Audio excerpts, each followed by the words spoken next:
Lors de la présentation de son rapport annuel sur le mal-logement en France, la Fondation Abbé Pierre met en lumière l'une des conséquences méconnues de la précarité croissante, le surpeuplement des logements qui se traduit par l'entassement de familles entières dans quelques mètres carrés. Ça met en difficulté les familles, la simple possibilité de vivre en famille, de manger ensemble, de se laver tranquillement, de ranger, de faire des stocks. C'est vraiment une atteinte à la vie quotidienne. On a du mal à dormir quand on est en surpeuplement. Et quand on a du mal à dormir, ça a des répercussions en cascade sur la capacité à se concentrer, à être en bonne santé, à ne pas être trop stressé. Et en plus, c'est un phénomène qui est en aggravation, alors que ça avait décliné pendant des décennies. Pour la première fois, entre 2006 et 2013, les personnes en surpeuplement accentué, là où c'est le plus grave, leur nombre a augmenté de 17%. Donc on a aujourd'hui 934 000 personnes qui vivent en surpeuplement accentué, dont 300 000 enfants, pour qui, parfois, ça peut être une cicatrice à vie. Parce qu'à vie, ils auront des lacunes scolaires, d'apprentissage, simplement à identifier les couleurs, etc. Mais il faut que les gens en surpeuplement accentué se voient attribuer des logements sociaux en urgence. Autre solution assez simple à mettre en œuvre, plus facile, c'est qu'il y a aussi des personnes en sous-peuplement dans le parc social. Il y a 117 000 ménages qui ont 3 pièces ou plus par rapport à la norme d'habitation normale. Et parmi ces personnes-là, il y a des gens qui veulent déménager, qui veulent un logement plus petit. C'est des personnes âgées dont les enfants sont partis en général, et à qui on ne répond pas favorablement la plupart du temps. Le taux de réponse favorable pour les gens qui veulent un logement plus petit, c'est 20% seulement par an. Donc ça veut dire que la moyenne, c'est 5 ans d'attente. Pendant 5 ans, les gens restent dans un grand logement qu'ils veulent quitter. Là, c'est absurde. Il faut donner la priorité absolue aux gens qui veulent quitter leur grand logement pour que ce grand logement soit attribué à des familles nombreuses qui sont aujourd'hui en surpeuplement.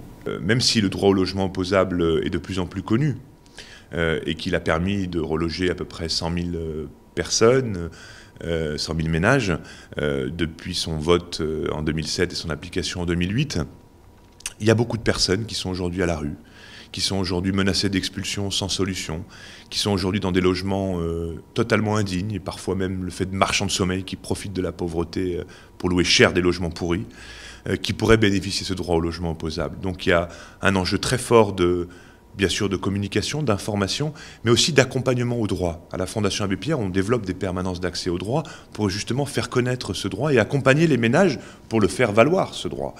Mais il y a un gros travail. Mais le gros sujet d'inquiétude sur le droit au logement opposable à ce jour, c'est que on voit qu'il y a un certain nombre de territoires où, parce qu'ils n'ont pas finalement les logements à proposer au bout aux personnes, ils finissent par dire on va essayer d'être un peu restrictif dans la manière dont on reconnaît la priorité à tel ou tel ménage. Et ça, c'est pas acceptable. Le droit, c'est le droit. Les catégories qui peuvent en bénéficier, c'est une lecture juridique qu'il faut avoir. Donc là, il y a un énorme enjeu à travailler aussi pour le quinquennat.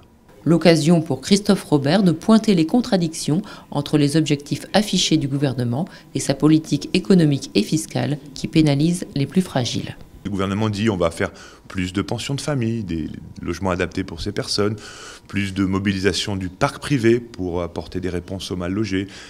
Ça, c'est plutôt dans un changement de stratégie qui est positif. Mais en fait, simultanément, quelques mois après, alors qu'on est à 8 mois du quinquennat, on voit des coupes sur les APL très importantes.